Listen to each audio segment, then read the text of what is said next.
অভিরাম ঠাকুর এবং নিত্যানন্দ প্রভুর সাথে যে লীলা, এটা অবর্ণনীয় লীলা। অভিরাম ঠাকুর অনেক সন্তানকে, নিত্যানন্দ প্রভুর সন্তানকে, অভিরাম ঠাকুরের জন্য নিত্যানন্দ প্রভুর অনেক সন্তান দেহ রেখেছে। ওই প্রণাম করতো, জন্ম হতো, অভিরাম ঠাকুর আসতো। তো এর মধ্যে যদি উনি যদি ভগবানের শুদ্ধ প্রতিনিধি না হয়, শুদ্ধ ভক্ত না হয়, মহাভাগবত না হয়, এক্ষুনি দেহ রাখতো। আর প্রণাম করতো, দেহ রাখতো। কিছু বলতে পারতো না জাহ্নবা মাতা, কিছু বলতে পারতো না নিত্যানন্দ প্রভু, অভিরাম ঠাকুর। তো একবার কি হলো, তো গঙ্গা মাতা গোস্বামী, গঙ্গা দেবী আবির্ভূত হয়েছে নিত্যানন্দ প্রভুর কন্যা রূপে। অভিরাম ঠাকুর এসছে, প্রণাম করেছে, কিছুই হয় না। আর অভিরাম ঠাকুর খুব খুশি যে হ্যাঁ, এই ভগবানের শুদ্ধ বৈষ্ণবী। এইবারে আসবে বীরচন্দ্র প্রভু, কিন্তু আগে অনেকগুলো সন্তানকে এইভাবে দেহত্যাগ করিয়েছেন। আর খানাকুল কৃষ্ণনগর এইদিকে, খড়দহ নদীর ওপারে, মানে গঙ্গার ওপারে, আর অভিরাম ঠাকুর থাকেন গঙ্গার এপারে। তো নিত্যানন্দ প্রভুর সমস্ত বোট, যারা নৌকাওয়ালা ছিল, সবাইকে বলে দিয়েছে, এই আমার সন্তান জন্মগ্রহণ করেছে, এখন উৎসব হবে, কোনো নৌকা যেন না থাকে, সব নৌকা ডুবিয়ে দাও, কোনো নৌকা থাকবে না। এদিকে জন্ম উৎসব শুরু হলো, সব জায়গার বৈষ্ণব চলে এসছে। অভিরাম আসে না, অভিরাম ঠাকুর, কারণ অভিরাম ঠাকুরকে বলা হয়নি।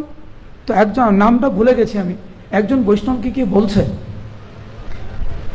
গোসাই তুমি যাবে না? না কোথায়?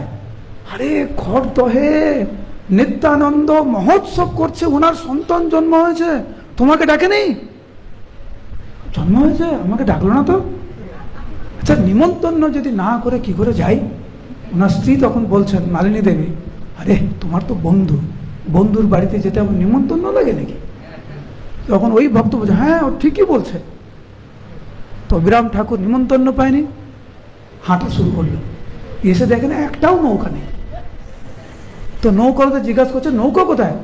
বলছে নৌকা নেই, সব ডুবে গেছে। কি করে ডুবলো? ঝড় নেই, বৃষ্টি নেই, কিছু নেই, একটা নৌকাও নেই। বলছে না না, একটা নৌকা নেই, আমাদের সব নৌকা ডুবে গেছে। তা আমি পারবো কি করে? না, আমরা কি করে জানি? কারণ নিত্যানন্দ প্রভুর আজ্ঞা, সব নৌকা ডুবাও, সব নৌকা ডুবিয়ে দিয়েছে, কোনো মাঝি আর কারোকে পার করবে না। তখন অভিরাম ঠাকুর বললেন, ঠিক আছে, তোমরা যখন পার করবে না, তা আমি পার কি করবে? চাদর নিয়েছে, চাদর নিয়ে গঙ্গাতে এরকম করে ফেলে দিয়েছে, ফেলে দিয়ে তার উপরে চেপে গঙ্গা পার হয়ে গেছে। হরি বল। মানে ওই চাদরটা নৌকার মতো। এবারে উনি যখন চাদরে যখন পার হচ্ছে, নিত্যানন্দ প্রভুর বাড়িতে খড়দহে খবর পৌঁছে গেছে যে অভিরাম ঠাকুর আসছে। নিতাই বলছে, কি করে আসছে? আমি তো সব নৌকা ডুবোতে বলেছি। বলছে, প্রভু উনি নৌকাতে আসছে না তো, উনি চাদরে আসছে, চাদরে আসছে। এইবারে হরিবল হরিবল, হরে কৃষ্ণ করে অভিরাম ঠাকুর নিত্যানন্দ প্রভুর বাড়িতে বলছে, কি গোসাই, এত বড় মহোৎসব আমাকে না জানিয়ে? নিত্যানন্দ প্রভু কিছু না বলে ওনাকে আলিঙ্গন করে বলছেন, আমি তো খুব খুশি তুমি এসছো, আমি তো খুব খুশি তুমি এসছো। আচ্ছা, তুমি খুব খুশি? একবার নিমন্ত্রণ করলে না, ঠিক আছে, নিমন্ত্রণ যখন করলে না সেটা পরের ব্যাপার। বন্ধু যখন তোমার বাড়িতে চলে এসছে, বন্ধুকে খেতে দেওয়া উচিত, কিছু আছে? তখন জাহ্নবী মাতা ওনাকে বসালেন। চিন্তা করো, ওইখানে শত শত ভক্তের প্রসাদের ব্যবস্থা করা হয়েছে। তখন ভক্তরা প্রসাদ পায়নি, ঠিক আছে। অভিরাম ঠাকুর প্রসাদ পেতে বসছে, অল্প অল্প করে নিয়ে আসছে, অভিরাম ঠাকুর খেতে থাকছে, যত নিয়ে আসে তত খায়, একবারও বলে না আর লাগবে না, একবারও বলছে না।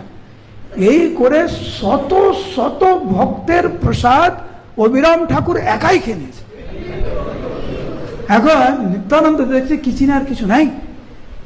তখন নিত্যানন্দ প্রভু অভিরামকে বলে, অভিরাম আমি না তোমার বন্ধু? হ্যাঁ, তুমি তো আমার সবচেয়ে ঘনিষ্ঠতম বন্ধু। তো আমি কেমন বন্ধু যে তুমি সব খেয়ে নিলে, একবারও আমাকে বললে না যে ভাই নিতাই একটু বসে আমার সাথে প্রসাদ পাও, একটু তো বললে না। এখন তো তুমি সব খেয়ে নিলে, আর ঘরেও কিছু নেই, আমিও কিছু পাইনি। অবিরাম ঠাকুর বললো, কে বললো ঘরে প্রসাদ নেই? কিচেনে যাও, দেখো প্রসাদ আছে কিনা। কিচেনে গিয়ে দেখে সমস্ত পাত্র প্রসাদে পূর্ণ। তখন নিত্যানন্দ প্রভু আলিঙ্গন করলেন, এবারে বললেন, আচ্ছা এগুলো সব থাক, তোমার সন্তান কোথায়? জাহ্নবা মাতা ক্রন্দন করতে লাগলেন। জাহ্নবা মাতা আরেক স্ত্রীর নাম কি? বসুধা। দুইজনে ক্রন্দন করতে, এটা বসুধার সন্তান, বসুধা মায়ের সন্তান। বসুধা মা ক্রন্দন করতে লাগলেন, জাহ্নবা মাতা ক্রন্দন করতে লাগলেন অবিরাম ঠাকুরের কাছে, যে হে প্রভু, আপনার জন্য অনেক সন্তান চলে গেছে, এই এই এই সন্তানটি থাক। আরে থাকবে, তাকে প্রণাম করতে দাও ওকে। তো প্রণাম করেছে প্রথমবার, সবাই আতঙ্কিত, এমনকি নিতাই আতঙ্কিত, বন্ধু কি করে বসে প্রণাম করেছে। যেই প্রণাম করেছে, আমাদের বীরচন্দ্রপ্রভু, বীরভদ্রপ্রভুর মুখে মুচকি হাসি। আবার প্রণাম করেছে, আবার হাসছে, আবার প্রণাম করেছে, আনন্দে হাসছে।